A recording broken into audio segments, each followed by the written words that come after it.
Welcome to the Big Fish. I'm Captain C.T.Williams, and we're eager to get out and on the water fishing with Captain Mike Gallo of Angling Adventures in Slidell. Today we're headed into the northern end of the Biloxi Marsh. Now this is an area where both Mississippi and Louisiana anglers can be found. The marsh is less than 20 miles away from Slidell and even closer to the Mississippi coast. This is also a large area, which means fish see relatively low pressure from anglers. There's so many spots to fish, no one place gets hammered. Today, Captain Mike and I are headed into the lakes of Bayou Moron, which really seems like it should be named Lake Moron, along with Bayou Moron. But, hey, who am I to criticize the Moron that found it first? Choosing the Biloxi Marsh is a no-brainer right now, especially when fishing in Lake Pontchartrain is relatively slow. What's going on with the lake and the speckled trout in the lake this fall? Haven't seen many speckled trout on a consistent basis in the lake. I'll hear of one here, two there, 5, 8. Not hearing the numbers 20, 30, 50 like we'd like to hear, and any consistent size. Lots of black drum, sheephead, few flounder, few redfish being caught up and down the legs of the bridge, obviously with bait on the bottom, either live or dead.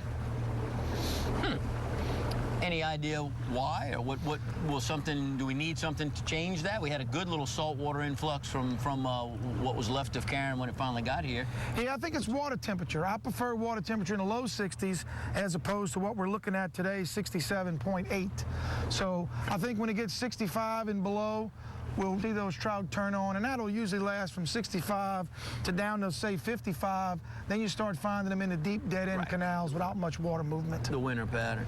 Well, all right, we're headed across Lake Bourne into the Biloxi Marsh. You know, I fished the south end of it a whole lot. You said you tend to fish the northern side a little more.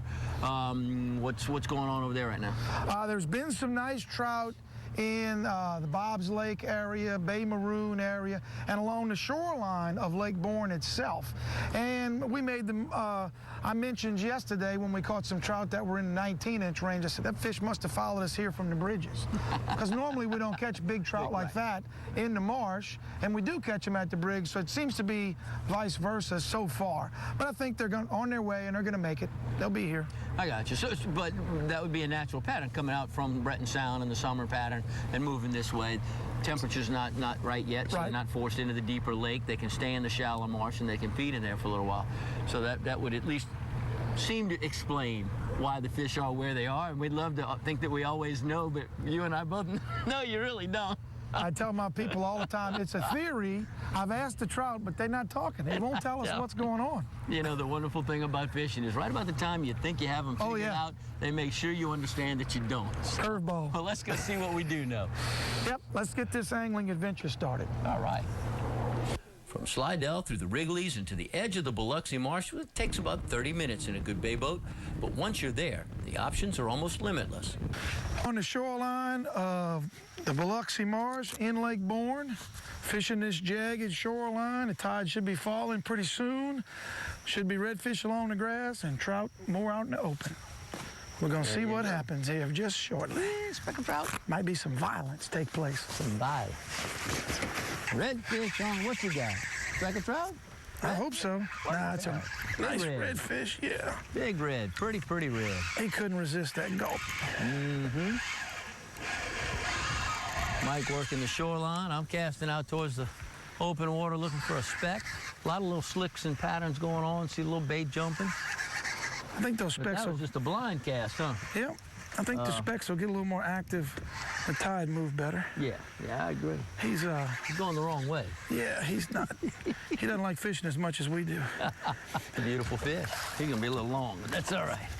He may not be a tournament fish, but he's going to be a really nice one for the box.